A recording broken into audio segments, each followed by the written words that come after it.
where the mind is without fear and the head is held high, where knowledge is free.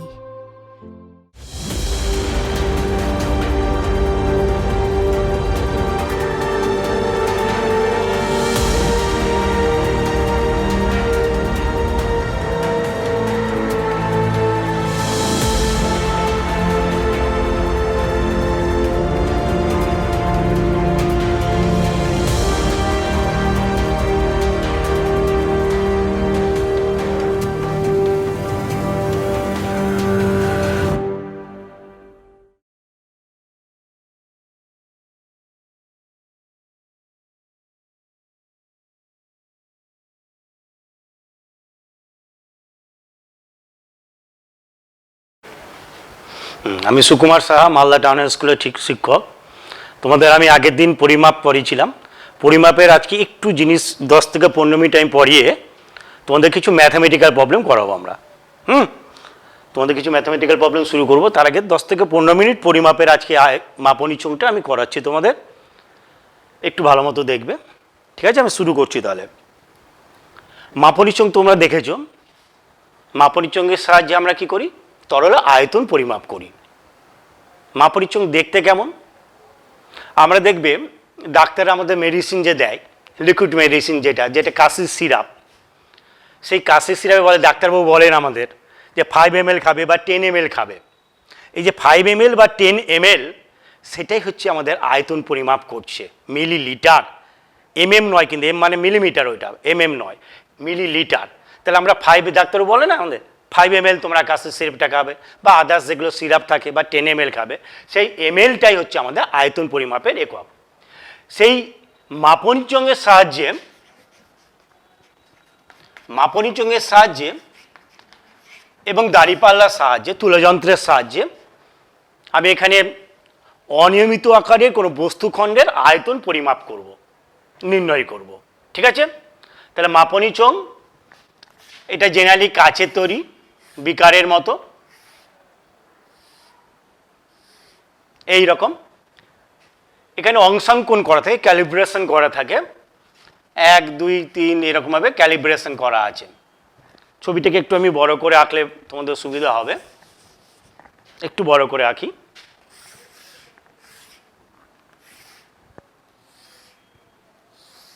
এই হলো, এখানে calibration করা আছে, 1 2 এরকমভাবে ক্যালিব্রেশন করা আছে, দাগ কাটা আছে। সে মিলিলিটারও থাকতে পারে, সিসিতেও থাকতে পারে। সিসি মানে ঘন সেন্টিমিটার। হ্যাঁ, তাহলে কি করলাম আমি? এখানে অনিয়মিত আকারে বস্তুখণ্ডের আয়তন নির্ণয় করব। আমরা নিয়মিত আকার, যেমন একটা ইট একটা সুষম আকৃতির, সেই ক্ষেত্রে কিন্তু আমাদের কোনো সমস্যা হবে না, কারণ ইটের দৈর্ঘ্য আমরা পরিমাপ করতে পারবো, প্রস্থ পরিমাপ করতে পারবো, উচ্চতা পরিমাপ করতে পারবো, স্লাইড ক্যালিপার্স বা স্কেলের সাহায্যে আমরা পরিমাপ করতে পারবো। আর আয়তন মানে দৈর্ঘ্য গুণিত প্রস্থ গুণিত উচ্চতা। এইটার ক্ষেত্রে কোনো সমস্যা নেই, বা এই ঘরটার ক্ষেত্রে সমস্যা নেই, যেগুলো সুষম আকৃতি। কিন্তু যেগুলো অসম আকৃতি, যেমন মনে করো এরকম একটা পাথর খণ্ড আছে, যার নির্দিষ্ট কোনো শেপ নেই, এই অসম আকৃতির কঠিন বস্তুর আয়তন নির্ণয় করব মাপনী চোঙের সাহায্যে অবশ্যই। তাহলে প্রথমে কি করলাম? আমি মাপনী চোঙে আমি 1 সিসি জল সংগ্রহ করলাম। সিসি মানে ঘন সেন্টিমিটার। 1 সিসি জল সংগ্রহ করলাম, নিলাম। এবার এই অসম আকৃতির কঠিন বস্তুকে ভালোভাবে মোম লাগানো সুতোর সাহায্যে টাইট করে বাঁধলাম। ঠিক আছে? মোম লাগানো সুতোর সাহায্যে আমি বেঁধে এর মধ্যে সম্পূর্ণভাবে নিমজ্জিত করে দিলাম। মোম লাগানো সুতো কেন নিলাম? কারণ এমনি যে সুতো হয়, সেই সুতো জলকে অ্যাবজর্ব করতে পারে, শোষণ করতে পারে। মোম লাগানো সুতো তো জলকে অ্যাবজর্ব করবে না, সেই জন্য মোম লাগানো সুতোর সাহায্যে এটাকে ভালো মতো টাইট করে বেঁধে জলের মধ্যে সম্পূর্ণ নিমজ্জিত করলাম।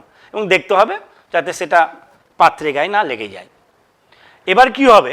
যখনই এটাকে ডুবানো হলো, তাহলে কি হবে? কিছুটা জল বেড়ে যাবে।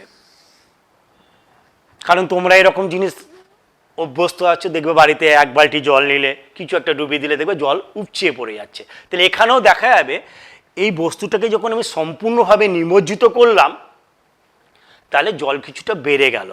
তাহলে এখন জলের আয়তন বেড়ে হলো YCC। ঠিক আছে, ক্লিয়ার? তাহলে কতটা জল বাড়লো আমাদের? জলটা কেন বাড়লো? বস্তুটাকে নিমজ্জিত করার জন্য। তাহলে আমরা বলতে পারি বস্তুর আয়তন সমান সমান বস্তু কর্তৃক অপসারিত জলের আয়তন। বস্তু কর্তৃক অপসারিত জলের আয়তন। ক্লিয়ার? তোমাদের বুঝতে পারছ? তাহলে আমাদের কি হবে? Y minus X. কেন এক্স সিসি জল ছিলই, বস্তুটাকে সম্পূর্ণভাবে নিমজ্জিত করার পর জলটা বেড়ে হয়ে গেল ওয়াই সিসি। তাহলে কতটা জল বাড়লো? Y minus X cc. কেন? বস্তুটাকে সম্পূর্ণভাবে নিমজ্জিত করার জন্য। তাহলে সেটাই হলো বস্তুর আয়তন ওয়াই মাইনাস এক্স সিসি। ঠিক আছে? এইভাবে মাপনীচঙের সাহায্যে আমরা অসম আকৃতির কোনো কঠিন বস্তুর আয়তন নির্ণয় করতে পারি। এবার এই বস্তুটাকে ঘনত্ব পরিমাপ করতে চাই। তার ঘনত্ব যদি পরিমাপ করতে হয় তাহলে আমাকে কী দরকার? এবার বস্তুটা ভর পরিমাপ করা দরকার আছে। সেটা আমরা দাঁড়িপাল্লার সাহায্যে, বা দাঁড়িপাল্লা অ্যাকচুয়ালি নিখুঁতভাবে পরিমাপ করতে পারে না। তুলা যন্ত্র, আমি আগের দিনও আলোচনা করেছিলাম তোমাদের তুলা যন্ত্র, যেটা তোমরা জানো যে 10 মিলিগ্রাম থেকে 211.10 গ্রাম পর্যন্ত নিখুঁতভাবে পরিমাপ করতে পারে। সেই তুলা যন্ত্রের সাহায্যে আমি বস্তুটার ভর পরিমাপ করব। যদিও এটা আমাদের আগেই পরিমাপ করে নেওয়া উচিত, যখন সেটা শুষ্ক অবস্থায় থাকবে। আর যদি পরেও করতে হয় তাহলে এটাকে পুরোপুরি ড্রাই করে নিতে হবে কিন্তু বস্তুটাকে। ঠিক আছে? জল থেকে উঠিয়ে তাহলে পুরোপুরি ড্রাই করে নিতে হবে, যাতে কোনো রকম জলের কণা না লেগে থাকে। মাথায় রাখবে কিন্তু এটা। তাহলে তুলা যন্ত্রে আমি কি করছি? এবার তুলা যন্ত্রে বস্তুর ভর পরিমাপ করলাম। তোমরা জানো তুলা যন্ত্রে কি করি আমরা? তুলা যন্ত্রে আমরা বস্তুর ভর পরিমাপ করি। তাহলে ধরি তুলা যন্ত্রে বস্তুর ভর হলো এম গ্রাম। ক্লিয়ার? আমরা অলরেডি বস্তুটা আয়তন পেয়ে গেছি ওয়াই মাইনাস এক্স সিসি। তুলা যন্ত্রে আমরা বস্তুর ভর পেলাম এম গ্রাম। তাহলে বস্তুর ঘনত্বটা কি হবে? ঘনত্ব সমান সমান তোমরা জানো ভর বাই আয়তন। ভর ও আয়তন অনুপাত, ভর বাই আয়তন।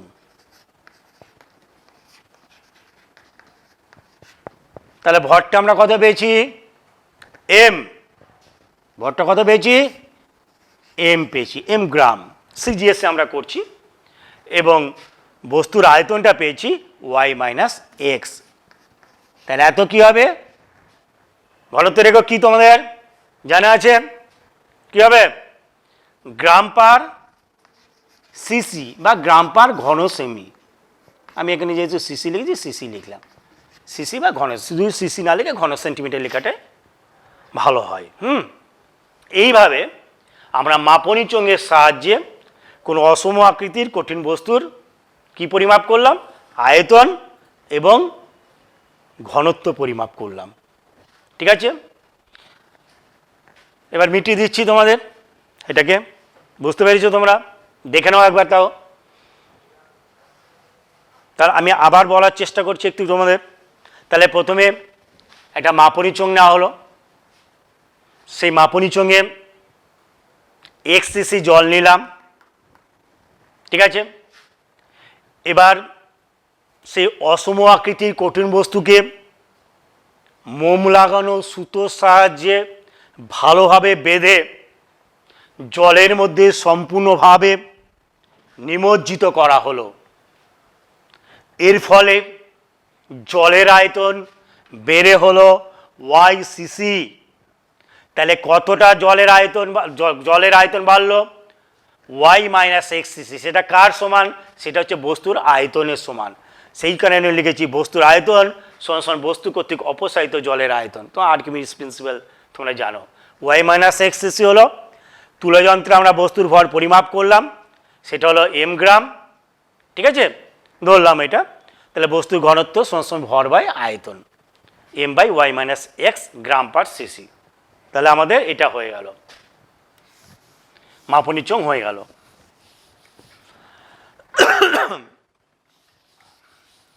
মিটিয়ে দিচ্ছি।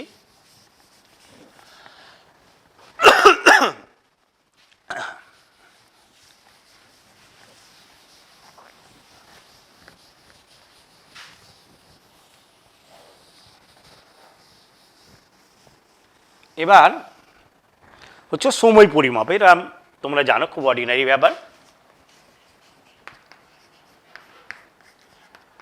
আমাদের পূর্বপুরুষেরা সময় পরিমাপের জন্য ছায়া, শ্যাডো যেটাকে বলা হচ্ছে, সে শ্যাডোর সাহায্যে বা ছায়ার সাহায্যে সময়টা কত সেটা পরিমাপ করত। তা তখন তো ঘড়ি আবিষ্কৃত হয়নি। যেমন তোমরা দেখে থাকবে যে দুপুরবেলায় বা বিভিন্ন সময়ে আমাদের সূর্যের অবস্থানের উপর দেখবে যখন তুমি দাঁড়িয়ে থাকবে তখন দেখবে ছায়ার দৈর্ঘ্যের পরিবর্তন হচ্ছে, ছোট হচ্ছে বড় হচ্ছে, এরকম পরিবর্তন হয়। তারা সেই ছায়ার দৈর্ঘ্যের সাহায্যে সময়টা কত পরিমাপ করতো। পরবর্তীকালে বা প্রাচীন যুগে আমাদের তোমরা জানো বালি ঘড়ির খুব ব্যবহার ছিল, সূর্য ঘড়ি, বালি ঘড়ি, তার সাহায্যে সময়টা পরিমাপ করা হতো। বর্তমান যুগে বিজ্ঞানের ব্যাপক প্রভাবের ফলে দেখা গেছে আমাদের কী হচ্ছে, এখন বর্তমানে আমরা কী ঘড়ি ব্যবহার করি, ডিজিটাল ইলেকট্রনিক্স, ডিজিটাল ঘড়ি, ক্রোনোমিটার, আরও সূক্ষ্মভাবে সময় মাপার জন্য মেট্রোনম ঘড়িটা ব্যবহার করি। তাহলে সূক্ষ্মভাবে সময় মাপার জন্য আমরা ক্রোনোমিটার, মেট্রোনম এই ঘড়িগুলো ব্যবহার করি। আমরা এমনিও আমার হাতে যে ঘড়িটা আছে তার সাহায্যে আমরা সময় পরিমাপ করতে পারি। এখন কটা বাজে সেটা আমি এই ঘড়িটা থেকে বলতে পারবো, কিন্তু দুটো ঘটনার মধ্যবর্তী সময়কে আমি এই ঘড়িটার সাহায্যে সঠিকভাবে পরিমাপ করতে পারবো না, সঠিকভাবে পরিমাপ করতে পারবো না। সেই ক্ষেত্রে আমার দরকার স্টপ ওয়াচ। মনে করো দেখবে তোমরা যে দৌড় প্রতিযোগিতার সময় বা সাঁতার প্রতিযোগিতার সময় দেখবে স্টপ ওয়াচ ব্যবহার করা হয়। সেই স্টপ ওয়াচের সুবিধাটা কী আছে, আমি মনে করি দৌড় প্রতিযোগিতা স্টার্ট শুরু করলাম, সঙ্গে সঙ্গে কী হচ্ছে আমি স্টপ ওয়াচটাকে শুরু করলাম, চলতে শুরু করলো, দৌড় প্রতিযোগিতা কমপ্লিট হলো, সঙ্গে সঙ্গে স্টপ ওয়াচটাকে বন্ধ করে দিলাম। তাহলে এই যে ঘটনাটা আমরা সঠিকভাবে তার সময়টাকে পরিমাপ করতে পারছি স্টপ ওয়াচের সাহায্যে। এই হচ্ছে সময় পরিমাপের ব্যাপারগুলো। কিন্তু মেট্রোনম তোমাদের অনেক সময় দেওয়া হয়, মেট্রোনম কি কাজে এটি ব্যবহার করা হয়। মেট্রোনম হচ্ছে সূক্ষ্মভাবে সময় পরিমাপের জন্য মেট্রোনম ঘড়িটাকে ব্যবহার করা হয়, সূক্ষ্মভাবে সময় পরিমাপের জন্য। আমরা রকেট উৎক্ষেপণের সময় এই ঘড়িটাকে ব্যবহার করি। তাহলে মেট্রোনম কি সূক্ষ্মভাবে সময় পরিমাপের জন্য মেট্রোনম ঘড়িটা ব্যবহার করা হয়। মেট্রোনম ঘড়িটা ব্যবহার করা হয় কোথায় কাজে লাগে, রকেট উৎক্ষেপণের সময় এই মেট্রোনম ঘড়িটাকে ব্যবহার করা হয়। তাহলে সময় পরিমাপটা আমরা বুঝে গেলাম।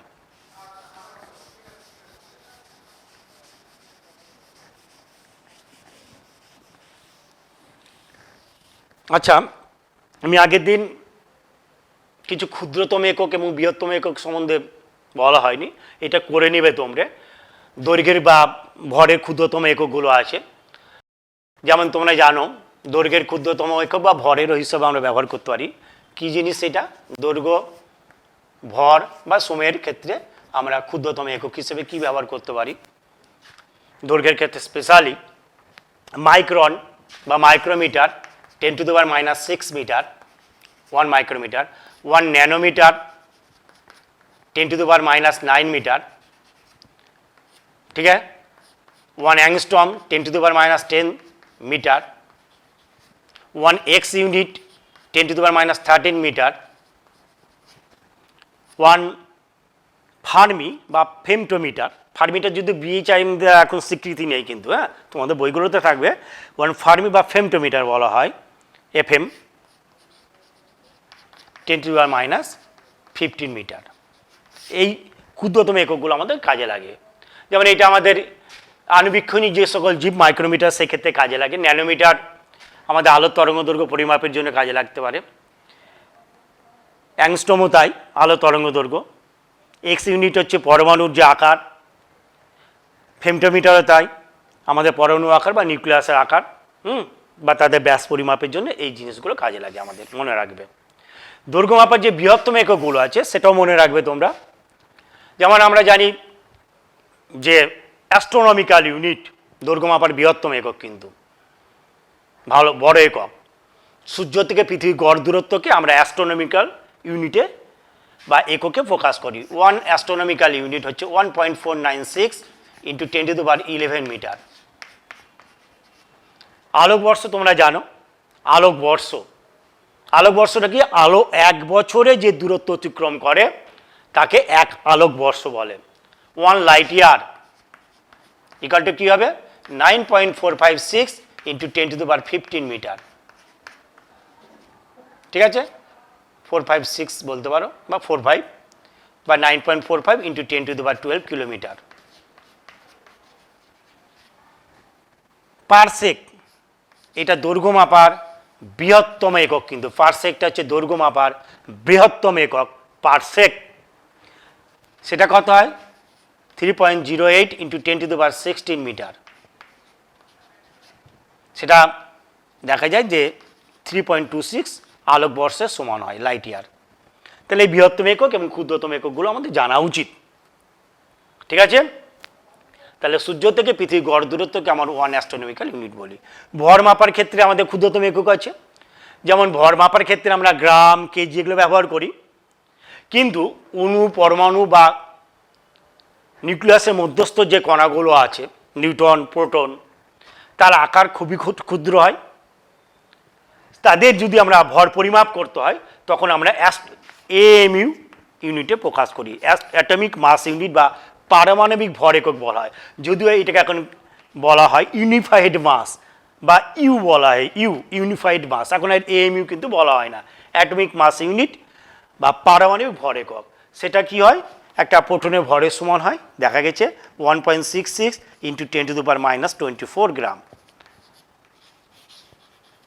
ঠিক আছে, বা 10⁻27 কেজি। গ্রাম থেকে কেজিতে দিতে গেলে কী করতে হয়, 1000 দিয়ে ভাগ করতে হয়। 1.66 ইন্টু 10⁻24 গ্রাম। তাহলে কাদের ক্ষেত্রে এটা মেনলি ব্যবহার করছি, তাদেরকে আমরা খালি চোখে দেখতে পাই না, যেমন পরমাণু বা পরমাণু মধ্যস্থ যে সকল কণা, তাদের ভর পরিমাপ করবার জন্য আমরা এএমইউটা ব্যবহার করি। ঠিক আছে, আর তোমরা জানো আরেকটা ভর মাপার বৃহত্তম একক আছে, 1 সৌরভর, যেটাকে বলা হয় সৌরভর, 1.99 ইন্টু 10⁻30 কেজি।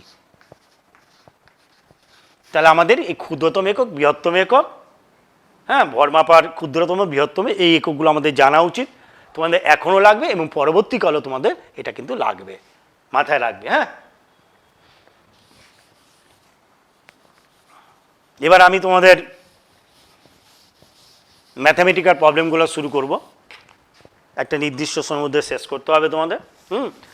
তোমরা খাতা পেন নিয়ে বসো, আমি কিন্তু এখনই শুরু করছি। ম্যাথামেটিক্যাল যে প্রবলেমগুলো তোমাদের এখানে সম্ভাব্য থাকতে পারে, ডিফারেন্ট টাইপের বই থেকে যেরকম টাইপের আমাদের আছে সেই জিনিসগুলো আমি আলোচনা করব।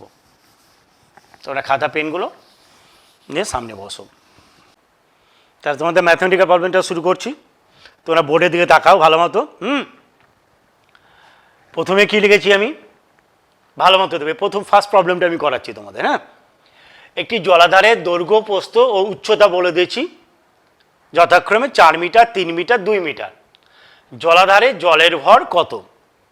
তাহলে কি হবে, প্রথমে আমাকে তাহলে কি করতে হবে, আমরা জানি ফর্মুলাটা অবশ্যই মনে রাখতে হবে, ঘনত্ব সমান ভর বাই আয়তন।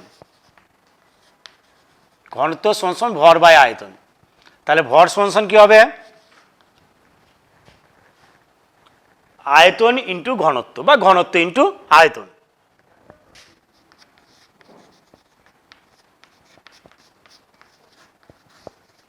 ঠিক আছে, এবার আমাকে তাহলে এখানে কি বের করতে হবে, প্রথমে জলাধারে যে জল আছে সেই জলের আয়তন কত সেটা বের করতে হবে।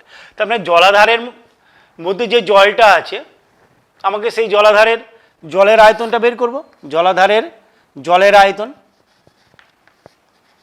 তাহলে জলাধারের আয়তন বের করলে হয়ে যাবে। আয়তনের কি হচ্ছে ফর্মুলা, তোমরা জানো, দৈর্ঘ্য গুণিত প্রস্থ গুণিত কি উচ্চতা।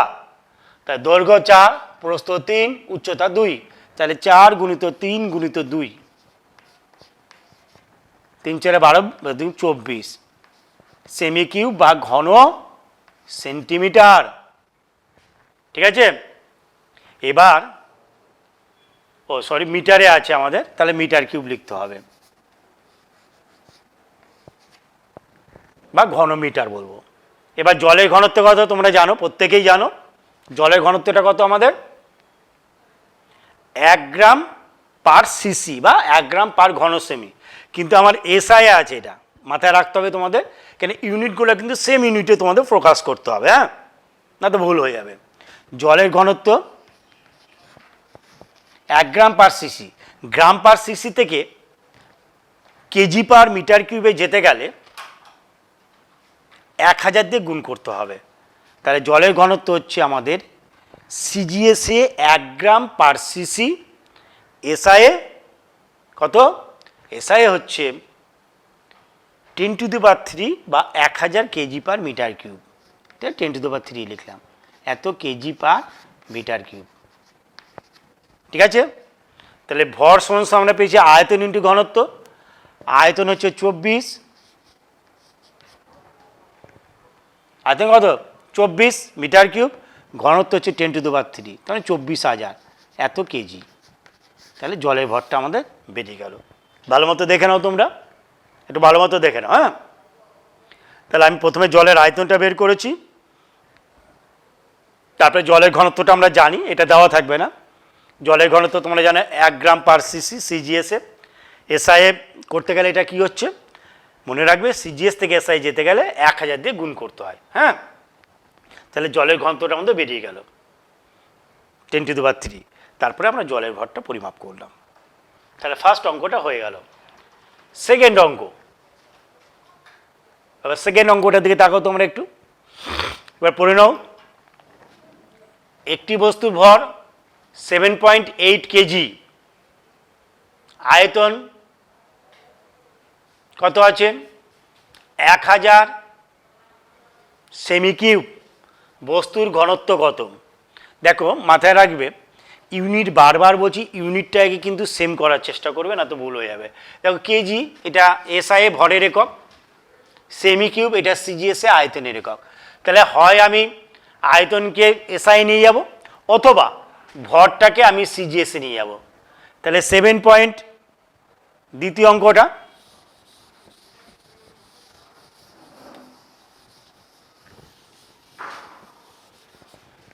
7.8 কেজি, তাহলে ভরটা হচ্ছে আমাদের 2 নম্বর প্রবলেমটা 7.8 কেজি।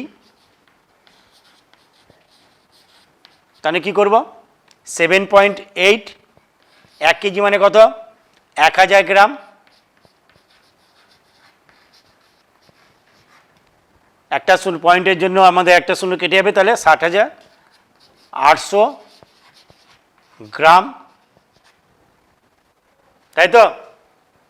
আয়তন তোমার জানা আছে, আমি অত লিখছি না। আর ঘনত্ব সমান, ঘনত্বটা বের করতে দিয়েছে, ঘনত্ব সমান ভর বাই আয়তন,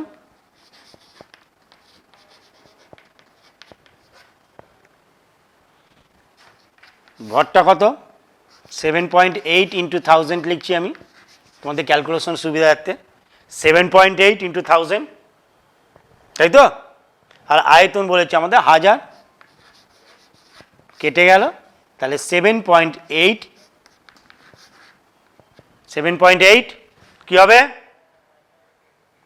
ঘনত্বের একক কি এসআইএ, তোমরা জানো কেজি পার মিটার কিউব, আর সিজিএসএ আমি যেহেতু এটা সিজিএসএ করলাম, তাহলে সিজিএসএ হবে 7.8 গ্রাম পার সিসি বা গ্রাম পার ঘন সেমি, 7.8 গ্রাম পার ঘন সেমি, 7.8 গ্রাম পার ঘন সেমি। কিচ্ছু কোনো সমস্যা হবে না তোমাদের। ভরটাকে তোমরা সিজিএসএ নিয়ে গেলে, গ্রামে নিয়ে গেলে, আয়তনটা তোমাদের দেওয়া আছে সিজিএসএ সেমি কিউব দেওয়া আছে, বস্তুর ঘনত্বটা বেরিয়ে গেল। হয় এটাকে আমি কেজিটাকে যেমন গ্রামে নিয়ে গেলাম, তোমরা এবার এটাও করতে পারো, বাড়িতে চেষ্টা করবে তোমরা সেমি কিউবকে মিটার কিউবে নিয়ে যাবে, তারপরে এটা এসআই করবে, ঠিক আছে। এবার থার্ড নম্বর প্রবলেম, প্রথম দুটো মিটিয়ে দিচ্ছি তাহলে তোমাদের সুবিধা হবে।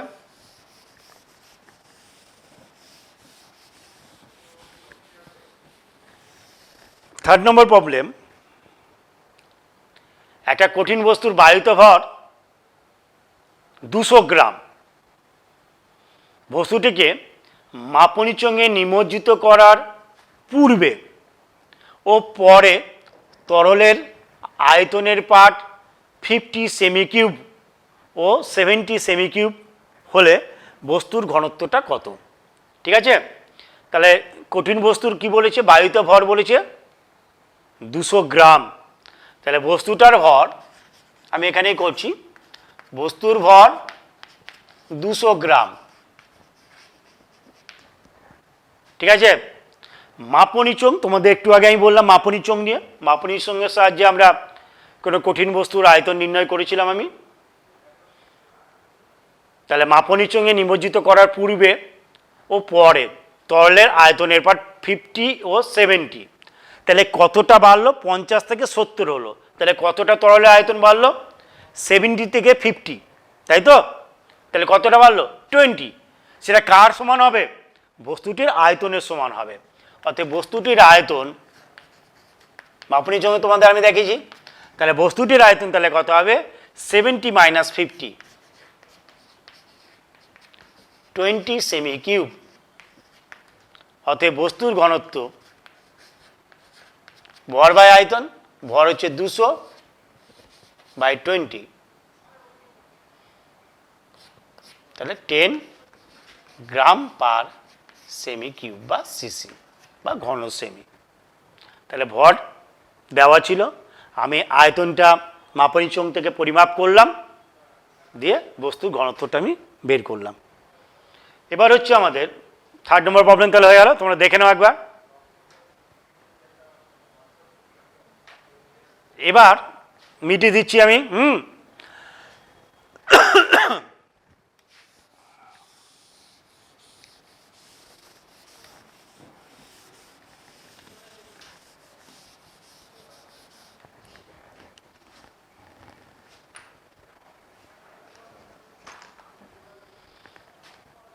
ফোর্থ প্রবলেম, একটা তুলা যন্ত্রের বাহুগুলির দৈর্ঘ্য সমান, কিন্তু তুলাপাত্র দুটির ভর আলাদা। একটা বস্তুকে একবার বাম তুলাপাত্রে ও আরেকবার ডান তুলাপাত্রে রেখে ভর পরিমাপ করা হলো, প্রকৃত ভর কত। আমরা আগের দিন তুলা যন্ত্র নিয়ে আলোচনা করা হয়েছিল। তুলা যন্ত্রের সাহায্যে আমরা বস্তুর ভর পরিমাপ করি। এখানে তুলা যন্ত্রের ক্ষেত্রে দুটো প্রবলেম হতে পারে, এটা হচ্ছে আলম্ব, এটা হচ্ছে প্যান, মানে বস্তুটাকে রাখি যেখানে, তুলা পাত্র যেটাকে বলছি আমরা। এটা L1 দৈর্ঘ্য, এটা L2 দৈর্ঘ্য, মনে করো দুটো দৈর্ঘ্যটা সমান বলেছে। আমি দুটো নিয়েই আলোচনা করব, এই প্রবলেমটার দিকে তাকে দুটো জিনিস নিয়ে আমি আলোচনা করব। এখানে মনে করো একটা তুলা পাত্র না হলো প্যান দুটোর ভর সমান, অর্থাৎ তুলা পাত্র দুটির ভর সমান, এরও ভর যা এরও ভর তাই। এইটার তুলা দণ্ডর দুটোর দৈর্ঘ্যটা আলাদা আলাদা, L1 এবং L2। তাহলে আমি কি করতে পারি, একবার বাম তুলা পাত্রে বস্তুর ভর রাখলাম, এখানে বাটখারা রাখলাম, দেখলাম বস্তুটার ভর হলো M1 গ্রাম। এবার কি করলাম, এক্সচেঞ্জ করে দিলাম, তাহলে ভরকে বাটখারার জায়গায়, বাটখারাকে ভরের জায়গায় নিয়ে আসলাম। এবার দেখলাম বস্তুটার ভর হয়ে গেল M2। ঠিক আছে, যখন বাহু দুটোর অর্থাৎ দণ্ড দুটোর দৈর্ঘ্য আলাদা আলাদা, L1 L2, কিন্তু প্যান অর্থাৎ তুলাপাত্র দুটির ভর সমান, সেক্ষেত্রে কোনো বস্তু যদি আমাকে প্রকৃত ভর পরিমাপ করতে হয় তাহলে এই সিস্টেমের সাহায্যেই করতে হবে। একবার বাম তুলাপাত্রে বস্তুর ভর, ডান তুলাপাত্রে বাটখারা রাখা হলো, সেক্ষেত্রে বস্তুর ভর পরিমাপ করে দেখা গেল M1 গ্রাম হলো। এবার এক্সচেঞ্জ করে দিলাম, আমরা কি করলাম, বাটখারাকে এইখানে নিয়ে আসলাম, বস্তুটাকে এখানে নিয়ে আসলাম, দেখালে এবার বস্তুর ভর হলো M2। তাহলে বস্তুর প্রকৃত ভর কত হবে, সেক্ষেত্রে বস্তুর প্রকৃত ভর M সমান সমান √M1 ইন্টু M2। ঠিক আছে, এবার রিভার্স। এবার কি হচ্ছে, 1 নম্বর এটা বললাম, এই প্রবলেমটা সঙ্গে আরেকটা এই প্রবলেমও থাকতে পারে, একই জিনিস তোমাদের বলে দিচ্ছি আমি। এবার হচ্ছে এই দৈর্ঘ্য দুটো হচ্ছে সমান, এই দৈর্ঘ্য দুটো সমান, কিন্তু তুলাপাত্র দুটির ভর হচ্ছে আলাদা আলাদা, এটার ভর এটার ভরের মধ্যে সামান্য পার্থক্য আছে। তাহলে সেক্ষেত্রে আমরা প্রকৃত ভর কীভাবে পরিমাপ করব, সেম জিনিসই, একবার বাম তুলা যা পাত্রে বস্তুটাকে রাখলাম, এখানে বাটখারা রাখলাম, ভর পরিমাপ করলাম, দেখলাম ভর হলো M1 গ্রাম। দ্বিতীয় ক্ষেত্রে কি সেম জিনিস, আমাদের বাটখারাকে বস্তুর জায়গা নিয়ে আসলাম, বস্তুকে বাটখারার জায়গায় নিয়ে গেলাম, সেক্ষেত্রে দেখলাম বস্তুর ভরটা হচ্ছে M2 হলো। অতএব বস্তুর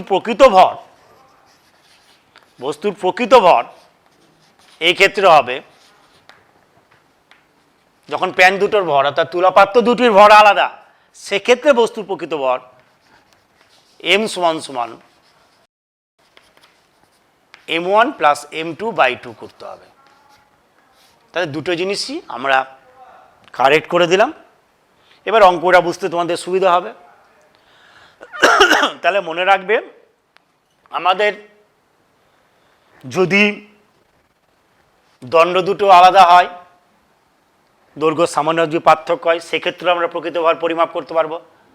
যদি দণ্ড দুটো দৈর্ঘ্য সমান কিন্তু তুলাপাত্র দুটির ভর আলাদা হয়, সেক্ষেত্রে আমরা প্রকৃত ভর পরিমাপ করতে পারবো। কিন্তু যদি বাটখারার ভর যদি ত্রুটি থাকে, ডিফেক্ট থাকে, সেই ক্ষেত্রে কিন্তু আমি প্রকৃত ভর কোনোভাবেই পরিমাপ করতে পারবো না।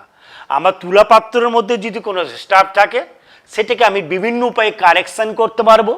কিন্তু বাটখারার মধ্যে যে কোনো ডিফেক্ট থাকে, যে কোনো প্রবলেম থাকে, তাহলে সেক্ষেত্রে কিন্তু আমরা বস্তুর ভর সঠিকভাবে পরিমাপ করতে পারবো না। তাহলে এই ক্ষেত্রে মনে রাখবে যে তুলাযন্ত্র এবং বাটখারার মধ্যে, বাটখারাকে বেশি আমি গুরুত্বপূর্ণ ধরবো। বাটখারার মধ্যে যে কোনো ডিফেক্ট থাকে, সেটাকে কোনো কারেকশনের জায়গা নেই, কিন্তু তুলাপাত্রের মধ্যে যে কোনো ডিফেক্ট থাকে, সেটাকে আমরা বিভিন্ন উপায়ে কারেকশন করতে পারি। তোমরা দেখতেও পেলে সেটা, ঠিক আছে? তাহলে আমার এখানে যে প্রবলেমটি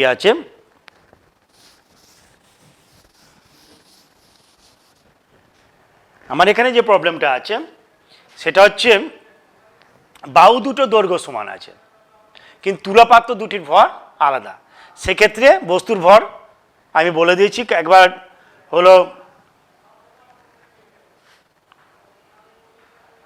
ভর পরিমাপ করে হলো, কোথায় মিটে গেছে লেখাটা বোধ হয়,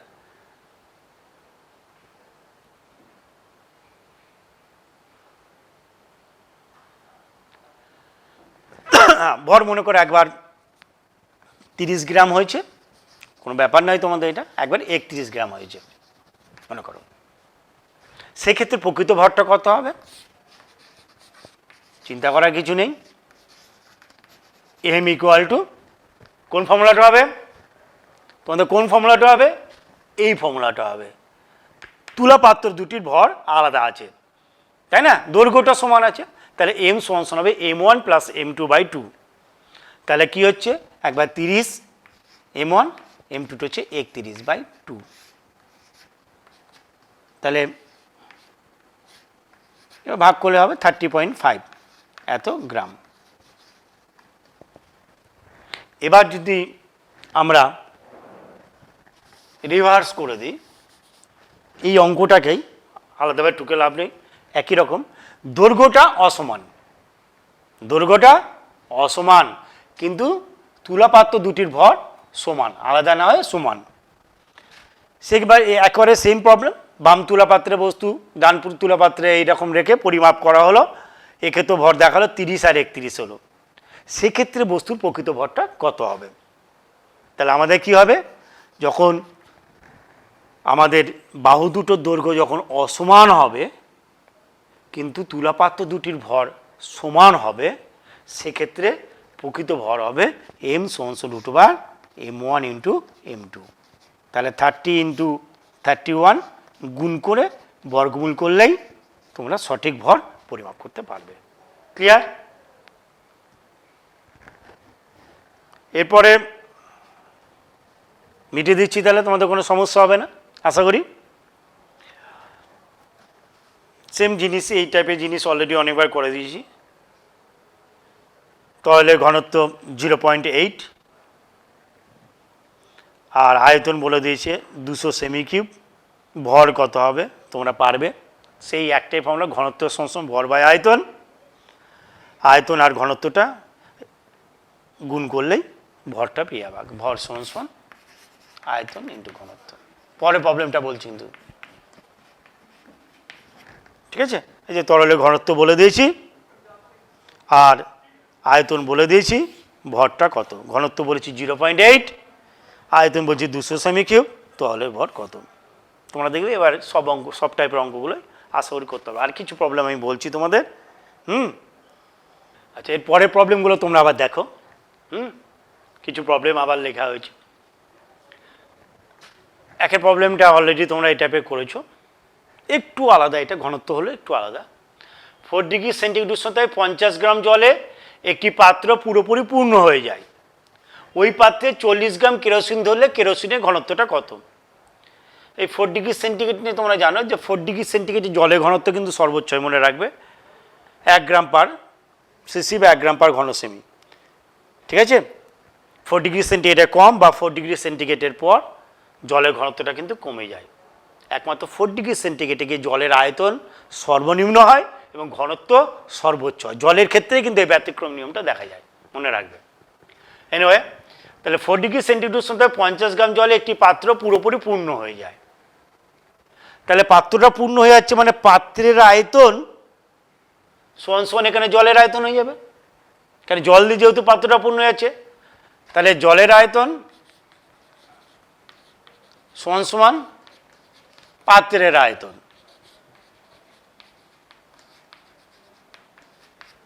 তাই তো, পুরোপুরি পূর্ণ হয়ে যাচ্ছে।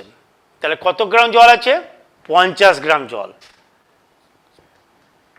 আয়তন সমান সমান কি তোমরা জানো, আমি আবার লিখছি, ঘনত্ব সমান সমান ভর বাই আয়তন।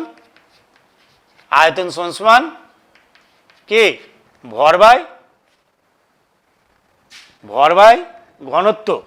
ঠিক আছে, তাহলে ভরটা কত আমাদের 50, ঘনত্বটা তোমাদের বলেনি, কারণ তোমরা জানো যে 4 ডিগ্রি সেন্টিগ্রেড উষ্ণতায় জলের ঘনত্ব হয় 1 গ্রাম পার সিসি।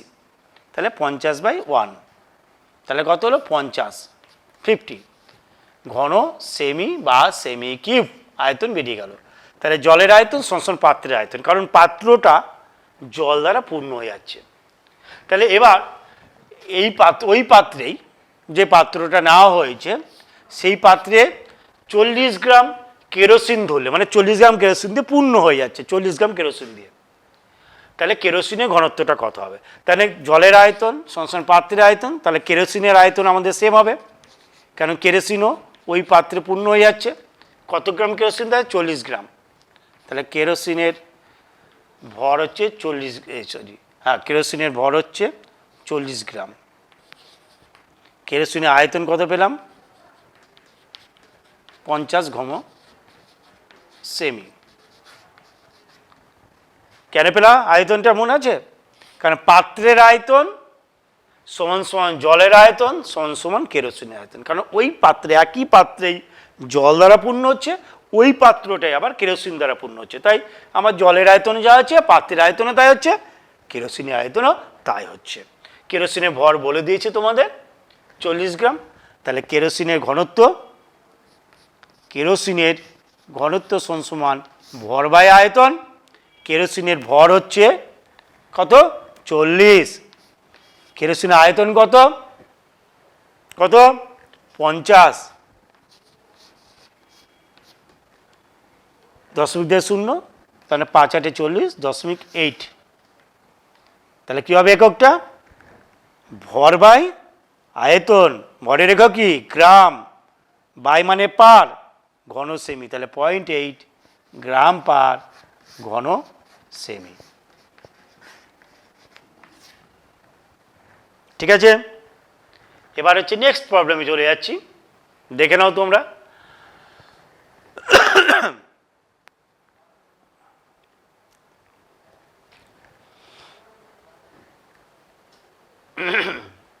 এরপরে আছে আমাদের একটা স্টপ আছে, 0 এবং 10 সেকেন্ড দাগের মধ্যে 20টি ঘর আছে। ঘড়িটির লঘিষ্ঠ ধ্রুবক কত। লঘিষ্ঠ ধ্রুবক নিয়ে আমি আগের দিনে আলোচনা করেছি তোমাদের সঙ্গে। যে যন্ত্রের সাহায্যে আমরা ক্ষুদ্রতম যতটা অংশ পরিমাপ করতে পারবো সেটা হচ্ছে সেই যন্ত্রের লঘিষ্ঠ ধ্রুবক। যেমন সাধারণ স্কেলের ক্ষেত্রে আমরা বলেছিলাম সেই লঘিষ্ঠ ধ্রুবকের মান হচ্ছে 1 মিলিমিটার, তাই তো। ভার্নিয়ার স্কেলে কত বলেছিলাম তোমাদের, 0.1 সেন্টিমিটার, 0.1 মিলিমিটার বা 0.01 সেন্টিমিটার। ঠিক আছে, স্ক্রু গেজ হচ্ছে 1/100 বা 1/200 মিলিমিটার, আরও সূক্ষ্ম পরিমাপ হচ্ছে, লঘিষ্ঠ ধ্রুবকের মানটা আরও কম। স্পেরোমিটারও তাই, 1/100। যাক, আমরা সাধারণ স্কেলের ক্ষেত্রে লঘিষ্ঠ ধ্রুবক পেয়েছিলাম, কত পেয়েছিলাম? 1 মিলিমিটার বা 0.1 সেন্টিমিটার। তাহলে ক্ষুদ্রতম যতটা অংশ আমরা কোনো যন্ত্রের সাহায্যে পরিমাপ করতে পারছি সেটাই হচ্ছে সেই যন্ত্রের লঘিষ্ঠ ধ্রুবক। তাহলে এখানে স্টপ ওয়াচ দিয়ে আমরা সময় মাপি, তোমরা জানো 0 এবং 10 সেকেন্ড আগের মধ্যে 20টা ঘর আছে, 0 এবং 10-এর মধ্যে 20টা ঘর আছে।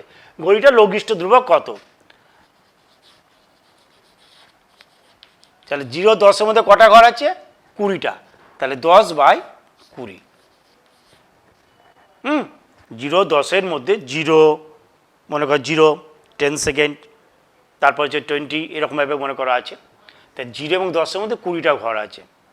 তাই যন্ত্রের লঘিষ্ঠ ধ্রুবক হচ্ছে 10/20, 1/2, তাহলে 0.5 সেকেন্ড। তাহলে 0.5 সেকেন্ড হচ্ছে তার লঘিষ্ঠ ধ্রুবক। তাহলে সবচেয়ে কম সময় আমরা যেটা পরিমাপ করতে পারছি সেটা হচ্ছে 0.5 সেকেন্ড। তারপরে হচ্ছে একটি ব্যাকটেরিয়ার আকার 0.2 মাইক্রন। মাইক্রন নিয়েও আমি আলোচনা করেছি অলরেডি, আমি ক্ষুদ্রতম এককগুলো বলেছি, বৃহত্তম এককও বলেছি। মাইক্রন বা মাইক্রোমিটারও বলা হয়। তার ব্যাকটেরিয়া আমরা খালি চোখে দেখতে পাই না, তোমরা জানো, আণুবীক্ষণিক জীব, তার আকারটা খুব কম হওয়াটাই স্বাভাবিক। তার আকারটা কত বলেছে? 0.2 মাইক্রন। ব্যাকটেরিয়ার আকার, 3rd নম্বর প্রবলেম, এটা ব্যাকটেরিয়ার আকার বলেছে 0.2 মাইক্রন।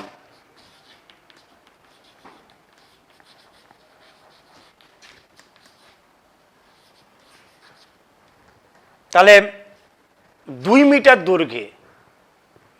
দৈর্ঘ্যে কতগুলো ব্যাকটেরিয়া থাকতে পারে? প্রচুর থাকবে, স্বাভাবিক, কারণ ব্যাকটেরিয়ার আকার খুব কম।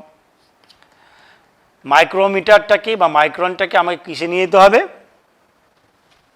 মিটারে নিয়ে যাবো, কারণ 2 মিটারে বলেছে। যদি 2 সেন্টিমিটারে বলতো তাহলে সেন্টিমিটার নিয়ে যেতাম। তাহলে 1 মাইক্রোমিটার মানে তোমাদের বলেছিলাম কত? 10⁻⁻6 মিটার। তাহলে 0.2 × 10⁻⁻6 এত মিটার। ঠিক আছে, তাহলে 2 মিটার দৈর্ঘ্যে কতগুলি ব্যাকটেরিয়া থাকতে পারে? তাহলে নাম্বার অফ ব্যাকটেরিয়াস, তাহলে ব্যাকটেরিয়ার সংখ্যা,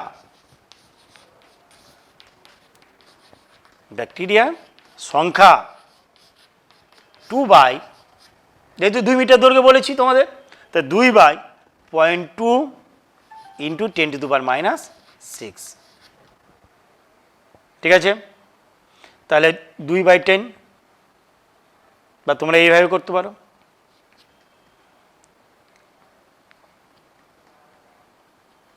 দুই মিটার। তাহলে এটা তোমাদের নর্মালভাবেই তোমাদের করি, 2/10 × 10⁻⁻6। ঠিক আছে, তাহলে এটা 10⁻2 কেটে গেল, থাকুক। আচ্ছা, 10⁻7 হয়ে গেল। সূচক তোমরা জানো, 10⁻1 উপরে উঠলে 10⁻1 হবে, -6 -1 -7, 2 কেটে গেল। তাহলে 10⁻7 এতটি। 10⁻7 মানে জানো তোমরা, 1-এর পর 7টা শূন্য। তাহলে এত সংখ্যক ব্যাকটেরিয়া থাকতে পারে 2 মিটার দৈর্ঘ্যে, কারণ ব্যাকটেরিয়ার আকারটা খুবই ক্ষুদ্র। তাহলে এই টাইপের প্রবলেম দিলে তোমরা আশা করি পারবে। এবার তারপরে দিয়েছি আমি 4 নম্বর প্রবলেম, যেটা দিয়েছি ভালো মতো দেখো, যে তাই তো ব্যাকটেরিয়া আকার ঠিক আছে, মিটিয়ে দিচ্ছি আমি। তাহলে উপরেগুলো মিটিয়ে দিচ্ছি আমি, 1, 2 মিটিয়ে দিলাম, 3ও মিটিয়ে দিলাম, তোমাদের সুবিধা হবে।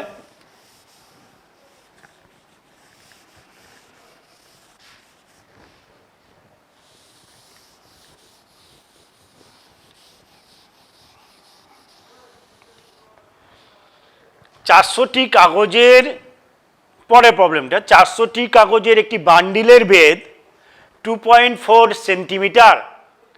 কাগজের বেদ মাইক্রন এককে প্রকাশ করে বলেছি।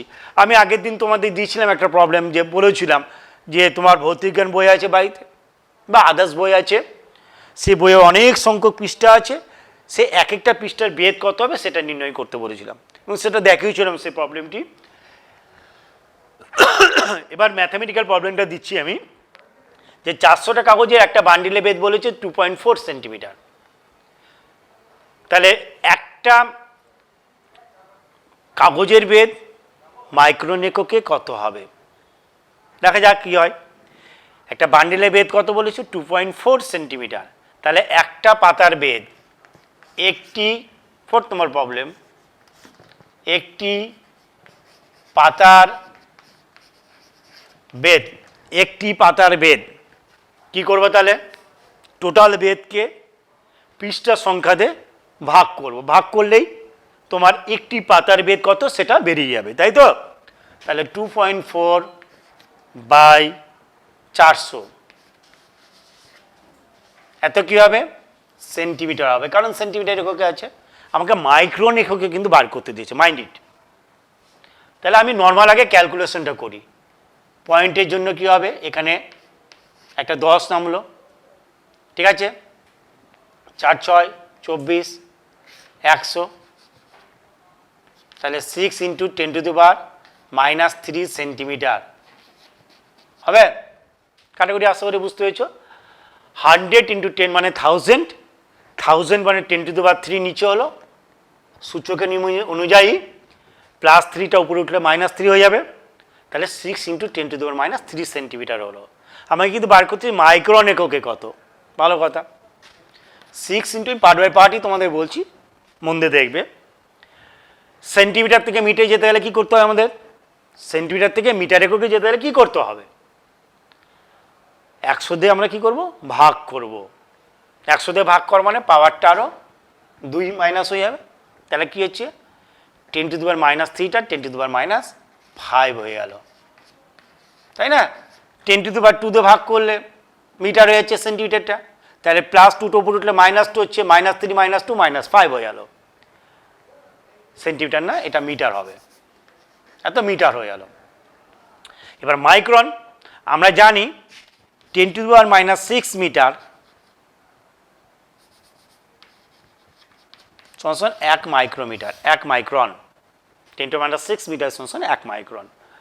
তাহলে আমাকে 10⁻6 যদি আনতে হয়, উপর নিতে 10 দিয়ে তুমি ভাগ, এখানে গুণ করো, এখানে ভাগ করো, তাহলে কত হবে 60 ইন্টু এটা উপরে উঠলে হয়ে যাবে 10⁻6, এত কি হলো মিটার, তার মানে হলো 60 মাইক্রন বা মাইক্রোমিটার। কেন, 10⁻6 মিটার মানে হচ্ছে 1 মাইক্রন।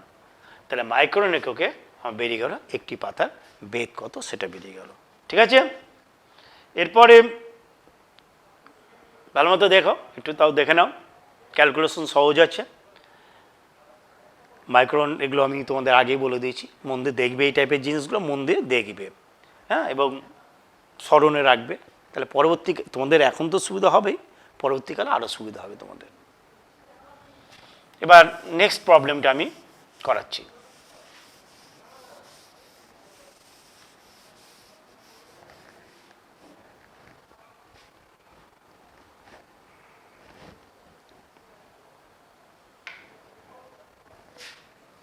মিটিয়ে দিয়ে এটা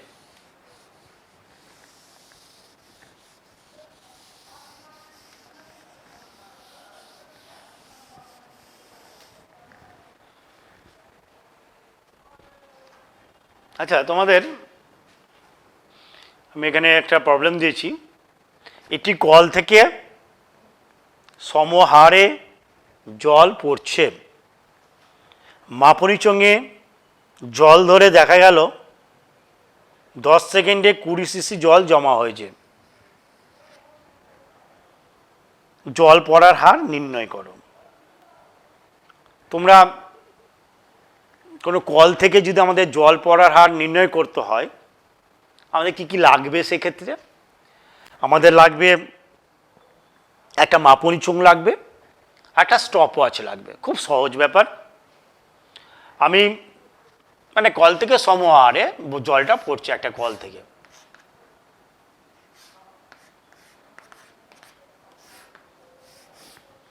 আমি কি করলাম, এখানে একটা মাপনী চোঙকে সেট করব।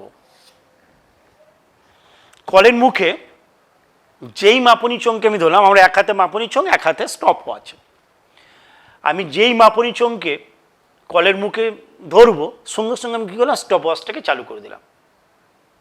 ঠিক আছে, এবার কি করলাম, মাপনী চোঙকে যে মুহূর্তে আমি সরিয়ে নিলাম কলের মুখতে, সেই মুহূর্তে স্টপ ওয়াচটাকে বন্ধ করে দিলাম। তাহলে ধরি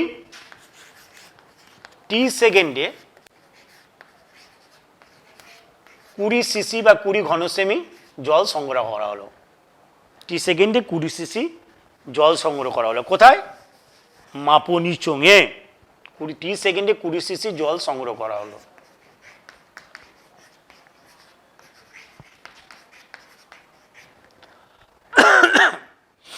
এক সেকেন্ডে কত, 20 সিসি না বলে আমি সরি এখানে এটা দেখে বলছি, টি সেকেন্ডে 20 সিসি জল সংগ্রহ করা হলো। এক সেকেন্ডে ভি বাই টি, এত সিসি জল সংগ্রহ করা হলো। টি সেকেন্ডে স্টপ ওয়াচে দেখতেই পাচ্ছি সময়টা, মাপনী চোঙে দেখতে পাচ্ছি কতটা আয়তনে জল সংগ্রহ করা হয়েছে। তাহলে টি সেকেন্ডে ভি সিসি জল সংগ্রহ করা হলো, এক সেকেন্ডে ভি বাই টি সিসি জল সংগ্রহ করা হলো। অতএব জল প্রবাহের হারটা তাহলে কত হচ্ছে, V by T cc per second. এখানে প্রবলেমটা তাই, আশা করি আর কোনো সমস্যা থাকবে না তোমাদের। একটা কল থেকে সমহারে জল পড়ছে, মাপনী চোঙে জল ধরে দেখা গেল 10 সেকেন্ডে 20 সিসি জল জমা হয়েছে, জল পড়ার হার নির্ণয় করো, তাই তো। তাহলে আমাদের আয়তনটা কত, এখানে 20, সময়টা কত 10, অতএব জল পড়ার হার নির্ণয় করতে পারবো আমরা। প্রবলেমটা আসলে কি, এইগুলো বোঝার পরে যদি আমরা যখন ম্যাথমেটিক্যাল প্রবলেম করব তখন তোমাদের সুবিধা হবে। অতএব জল পড়ার হার হচ্ছে 20/10, কত হলো 2 সিসি পার সেকেন্ড। আশা করি সব বুঝতে হয়েছে এই টাইপের প্রবলেমগুলো। আমি লাস্ট তোমাদের আর একটা প্রবলেম করাবো, ধরে স্টপ করে দেবো, হয়ে যাবে তাহলে। আর তোমাদের লাস্ট প্রবলেমটা করাচ্ছি, অনেক টাইপের প্রবলেম তোমাদের করালাম, আশা করি তোমাদের ভালোই লেগেছে। লাস্ট একটা প্রবলেম, অনেক বড় প্রবলেম, ফিনিশিং টাচ এটা। সাধারণ স্কেল আমি বুঝিয়েছিলাম, এর সঙ্গে ভার্নিয়ার স্কেল সেটাও বুঝিয়েছিলাম আমি। এটা প্রবলেম তোমাদের লেভেলের চেয়ে হয়তো একটু উঁচুতে, কিন্তু তোমাদের লেভেলের অনেকেই হয়তো তোমরা পারবে এটা, সেটা সেই জন্য দিলাম। এটা মেডিকেলে তোমাদের দিয়েছিল, নিট 2017-তে দিয়েছিল, তোমাদের যাতে আগ্রহ আরও বাড়ে সেই জন্য আমি এই প্রবলেমটা দিলাম। নিট 2017-তে দিয়েছিল, কিন্তু তোমরা পারবে। একটা ভার্নিয়ার ক্যালিপাস যার 50 অংশাঙ্কন মূল স্কেলের 49 দাগের সঙ্গে মিলে যায়, এক কথায় 50 দাগ 49 দাগের সঙ্গে মিলে যাবে। একটা ছাত্র একটা কোনো একটা জিনিসের বেদ মনে করে পরিমাপ করলো, এরকম একটা বেদ পরিমাপ করছে। বেদ পরিমাপ করে সে কি পেল, দেখা গেলো ভার্নিয়ারের মূল দাগটি, শূন্য দাগটা মূল স্কেলের 7 সেমি ও 7.05 সেমি দাগের মধ্যে বিরাজ করছে, দাগের মধ্যে আছে। ভার্নিয়ারের 23তম দাগটি সঠিকভাবে মূল স্কেলে পরিসরের সঙ্গে মিলে যায়, পাঠাতনের সঠিক পাঠ কত। আমি একবার বলে দিই, তারপর প্রবলেমটা আবার বলছি। আমি আগের দিনও বলেছিলাম তোমাদের, আমাদের বলেছিলাম যে মূল স্কেল আর একটা হচ্ছে স্লাইড ক্যালিপার্সে মূল স্কেল থাকছে, একটা ভার্নিয়ার স্কেল থাকছে। ভার্নিয়ারের 10 ঘর মূল স্কেলের 9 ঘরের সঙ্গে মিলে যায়। এখানে ভার্নিয়ারে 50 ঘর, মূল স্কেলে 49 ঘরের সঙ্গে মিলে যায়। মূল স্কেল সাধারণ স্কেলের মতনই, হ্যাঁ। আর ভার্নিয়ার স্কেল বলেছিলাম যে স্লাইড ক্যালিপার্সের ক্ষেত্রে তোমরা দেখবে যে ভার্নিয়ার স্কেলটা মূল স্কেল উপর দিয়ে সামনের দিকে চলাচল করতে পারে। আমাদের এখানে বের করবার সময় আমি বলেছিলাম যে ভার্নিয়ার কনস্ট্যান্টটা বের করতে হয়। ভার্নিয়ার কনস্ট্যান্ট মানে বলেছিলাম মূল স্কেলের 1 ঘর মূল স্কেলের 1 ঘর স্কেল ডিভিশন মাইনাস ভার্নিয়ার স্কেলের 1 ঘর, সেটা ভার্নিয়ার কনস্ট্যান্ট বেরোবে তো আগের দিন বলেছিলাম। এই ভার্নিয়ার কনস্ট্যান্ট বের করার পরে যন্ত্রের যে সঠিক পার্ট আমাকে নিতে হয়, পার্টের সঠিক পার্ট, তাহলে মূল স্কেলের পার্ট প্লাস ভার্নিয়ারের কত নম্বর ঘরটা মিলছে সেটা দেখতে হবে, এখানে দেখবে 23 নম্বর ঘরটা মিলছে, ইন্টু ভার্নিয়ার কনস্ট্যান্ট। আমি বলেছিলাম আগের দিন, তোমরা যদি দেখো আগের দিন এটা যদি দেখে থাকো তাহলে বুঝতে পারবে। তো যাই হোক, এখানে আমাকে দেখতে হবে যে আমাদের ফার্স্ট সময় খেয়াল করতে হবে এটা প্রবলেমের ক্ষেত্রে, যে ভার্নিয়ারের শূন্য দাগটা মূল স্কেলে কোন দাগের মধ্যে আছে। এখানে ভার্নিয়ারের শূন্য দাগটা কি বলেছে, মূল স্কেলের 7 সেমি ও 7.05 সেমি দাগের মধ্যে আছে, 7 সেমি ও 7.05, 7 ও 7.05 সেমি দাগের মধ্যে আছে, তাই তো? তাহলে মূল স্কেলের 1 ঘর কত হবে, বা মূল স্কেলের ক্ষুদ্রতম ঘর কত হবে?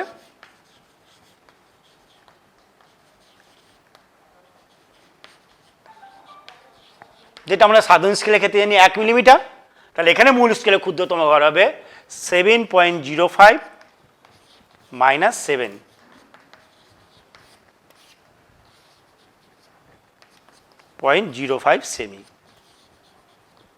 তাই তো? তাহলে মূল স্কেলের ক্ষুদ্রতম ঘর পেয়ে গেলাম। ভার্নিয়ার কনস্ট্যান্টটা কি বলেছিলাম, ভার্নিয়ার ধ্রুবকটা মূল স্কেলে 1 ঘর মাইনাস ভার্নিয়ার স্কেলের 1 ঘর, তার মূল স্কেলে 1 ঘর কত পেলাম 0.05 সেমি, মাইনাস ভার্নিয়ারে 1 ঘর কত, ভার্নিয়ারে 50 ঘর মূল স্কেলের 49 ঘরের সঙ্গে মিলে যায়, ভার্নিয়ারে 50 ঘর মূল স্কেলের 49 ঘরের সঙ্গে মিলে, তাহলে ভার্নিয়ারে 1 ঘর মূল স্কেলের 49/50 ঘরের সঙ্গে মিলে, তাহলে ভার্নিয়ারে 1 ঘর কি হবে, মূল স্কেলের 49/50 ঘর, মূল স্কেলের পার্ট হচ্ছে 0.05 ইন্টু 49/50 এত সেমি, তাই তো? তাহলে 0.05 কমন গেল, 1 মাইনাস 49/50 এত সেমি, তাহলে 0.05 ইন্টু 0.02 মানে 1/50 হবে, 50 মাইনাস 49 1/50, তাহলে 0.05 ইন্টু এটা কত হবে, পয়েন্টের জন্য 0, তারপরে 0, 50 গুণে 100, 0.02 এত সেমি, তাহলে 5 দুগুণে 10, ক ঘর আগে দশমিক, 2 ঘর, এখানে 2 ঘর 4 ঘর, এখানে দশমিক হলো 0 কেটে দিলাম, ফলে 0.001 সেমি ভার্নিয়ার কনস্ট্যান্ট বেড়ে গেল 0.001। এবার আমি কি বলেছিলাম, তাহলে জিনিসটার পার্ট কত হবে, বাটাটনের সঠিক পার্ট তাহলে কত হবে, মূল স্কেলের পার্ট, মূল স্কেলের পার্টটা কত হবে, প্রথমে 7 প্লাস কত নম্বর দাগের সঙ্গে মিলে গেছে 23তম দাগটা, 23 গুণিত ভার্নিয়ার কনস্ট্যান্ট কত বেরিয়েছে 0.001 এত সেমি, তাহলে 7 প্লাস 0.023 তার মানে তাই তো, এত সেমি, তাহলে হচ্ছে 7.023 সেমি, এই হচ্ছে আমাদের পার্ট। তাহলে আশা করি বুঝতে পেরেছো, দেখবে একটু ভালো মতো প্রবলেমটা তোমরা, এটা তোমাদের একটু স্ট্যান্ডার্ড প্রবলেম হয়ে গেল। তাহলে সব টাইপের প্রবলেম কিন্তু আমি করে দিলাম। তাহলে চ্যাপ্টারটা ভালো মতো পড়বে, ভালো মতো বারবার বইটা পড়বে, দেখবে সব কিছু বুঝতে পারবে। আমারগুলোকে দেখলে তারপর বইটাকে থ্রু আউট পড়বে, সে যে রাইটারই বই হোক, বইটাকে থ্রু আউট পড়বে, তোমরা সব কিছু বুঝতে পারবে। ঠিক আছে, তাহলে আজকের মতো আমি এখানে শেষ করছি, সমাপ্ত। হ্যাঁ।